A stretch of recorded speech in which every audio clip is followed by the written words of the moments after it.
Max B and Jim Jones didn't just fall out, their relationship exploded in slow motion over money, ego, and survival. And now, with Max finally walking out of prison after 16 years, the entire hip-hop world is staring at Harlem like it's a live stage. Will this story end in peace, or one last round of smoke? What makes this beef different from the usual rap back and forth is how deep the history runs. They weren't random rivals. They were Harlem kids tied together through Cameron, Dipset, and the streets. Max grew up in the Abraham Lincoln projects, raised mostly by his grandparents while his mother battled addiction and jail time. Church gave him that melodic, choir-trained voice that made him sound nothing like the average New York rapper Jim. Meanwhile, came up alongside Cam, helping build Dipset into a movement while Max was sitting in a cell on his first robbery case. By the time Max came home in 2005, Dipset was already legendary.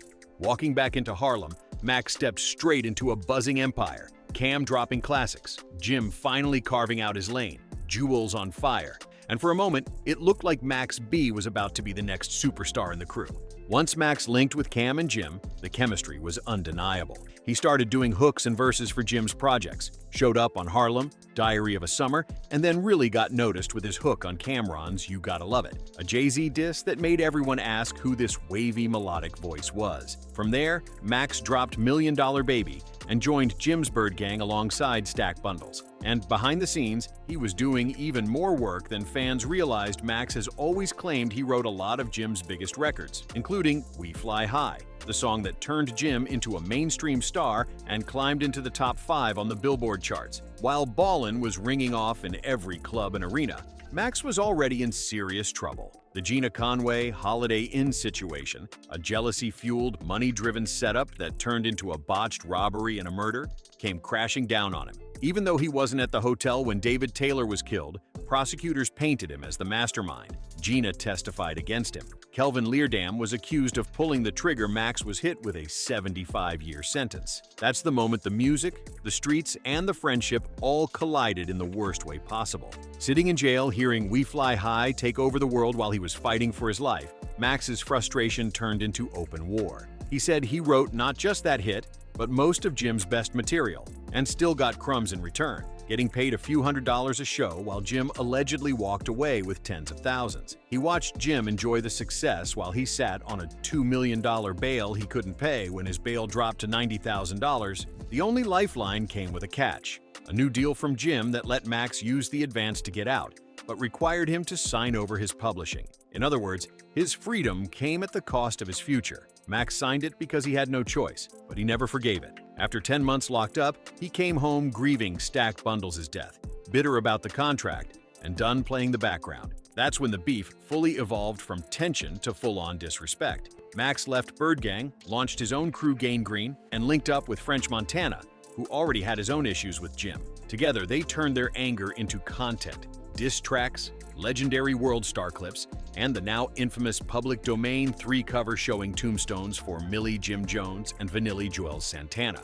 Max accused them of being like Milli Vanilli, frontmen lip-syncing to songs other people built. From there, the line between rap and real life disappeared. Max dropped Lip Sing, fired shots at Jim's manhood and credibility, then turned it even more personal by claiming he'd been with Jim's longtime partner Chrissy Lampkin and mocking the situation on She Touched It in Miami. Hell Rel got dragged into the mess as a punchline. Interviews and DVDs became weapons. Jokes turned into humiliation. French used old footage of Dipset getting chased at Rucker Park as Ammo Jim allegedly boxed Max in with his car in a parking lot, trying to jump him, only for Max to ram his Bentley and claim he snuffed him. There were confrontations at studios, fights at shows where chairs flew and cops came with dogs. It got to a point where this wasn't rap beef. It was a full Harlem Civil War. And just when it felt like something truly irreversible might happen in the streets, the justice system stepped in first. In 2009, Max was officially convicted on multiple charges tied to the Holiday Inn incident and hit with that 75-year sentence,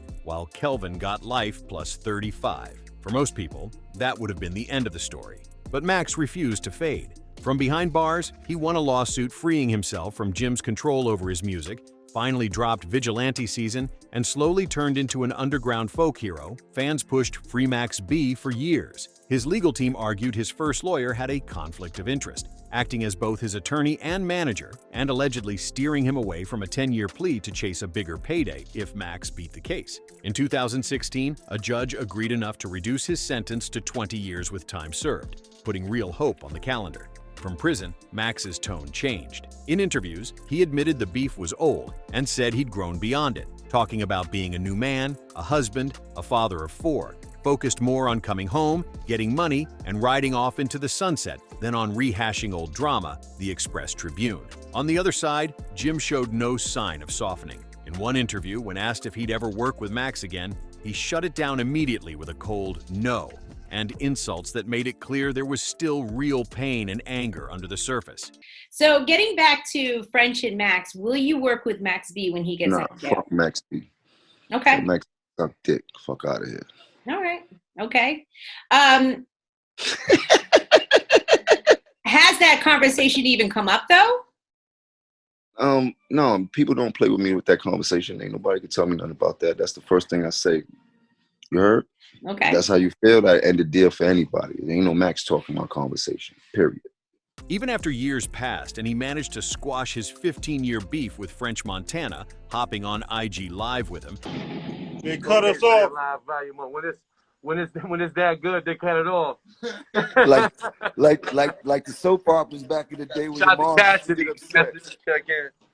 Yeah, man. This is dope, man. I'm glad, man. I know I got a lot of niggas that I've been moving with who took a lot of chances in the midst of everything that's been going on between us. I know a lot of them gotta feel good about, seeing this conversation and shit like that. Shot the Mel. Shouts to Murder, man. And eventually doing music together. That same energy never extended to Max. Now here's where everything gets interesting. Max B is home.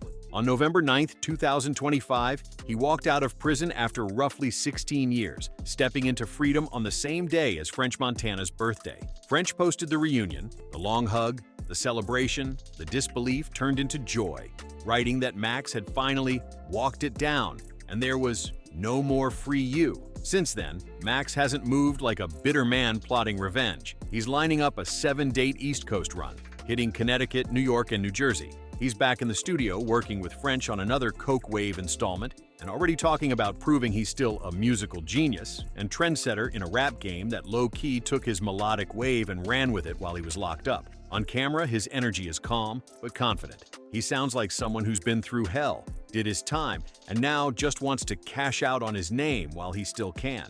And before he was released, he'd already told interviewers he was open to putting the beef behind him, saying he wanted to start over and that it was love, despite all the hard words Jim had thrown his way. So the question everybody's asking now is exactly the one hanging over your script. What does Jim Jones do with this moment? Because the ball is in his court in a way that's uncomfortable. On one side, you have Max, fresh out, talking peace, focused on family and money, walking into sold-out shows with fans screaming, "The wave is home."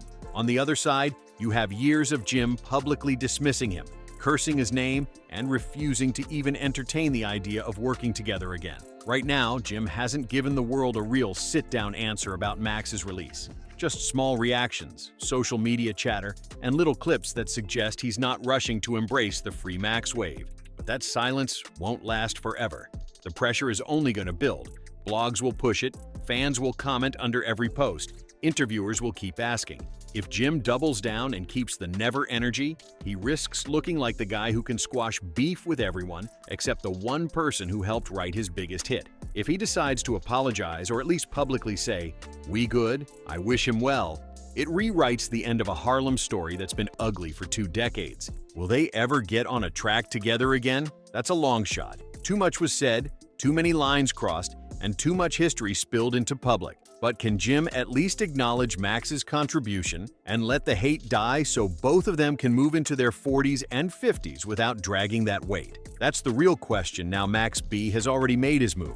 He's home, he's free, he's working, and he's said he's over the drama. The next chapter depends entirely on how Jim responds, whether he chooses pride or whether he finally lets the city see 2 Harlem legends close a wound that's been open since the Ballin' days. Until that happens, the streets, the blogs, and the fans are going to keep watching, waiting to see if this story ends with another shot fired on a track, or with a rare grown man moment in hip-hop where someone finally says, We ain't got to do this no more.